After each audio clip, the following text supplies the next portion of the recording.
अब हम पर मजीद लातादार टैक्सेस का बोर्ड डाल दिया गया। इलेक्ट्रॉनिक गाड़ियां, पेट्रोल, मोबाइल, स्टील, कागज समेत जरूरत की हर शय महंगी हो गई। वफाकी वज़ीर खजाना मोहम्मद औरंगजेब ने कौमी असम्बली में 18,877 अरब का बजट पेश किया।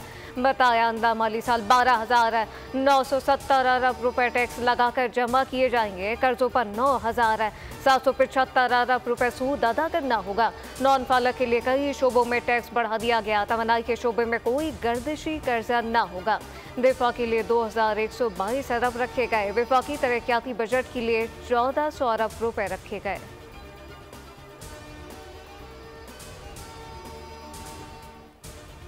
वज़ीर खजाना मोहम्मद औरंगजेब ने बजट तकरीर में अवाम पर महंगाई का बम गिरा दिया। ब्रांडेड मलबूसा, जूते, लेदर प्रोडक्ट भी महंगी कर दी गई। गाड़ियां लेने का ख्वाब फिर अधूरा रह गया। तमाम मोटर गाड़ियों पर टैक्स इंजन कैपेसिटी के बजाय अब कीमत के तनासुब पर होगा। हाइब्रिड गाड़ियों की दरामद पर कस्टम ड्यूटी में छूट खत्म। सीमेंट पर फेडरल एक्साइज ड्यूटी 2 से बढ़ाकर 3 रुपए किलो कर दी गई। मोबाइल फोन की दरामद पर 18% स्टैंडर्ड टैक्स की तजवीज़ शामिल। सब्सक्राइब करें और बेल दबाएं ताकि कोई खबर रह न जाए।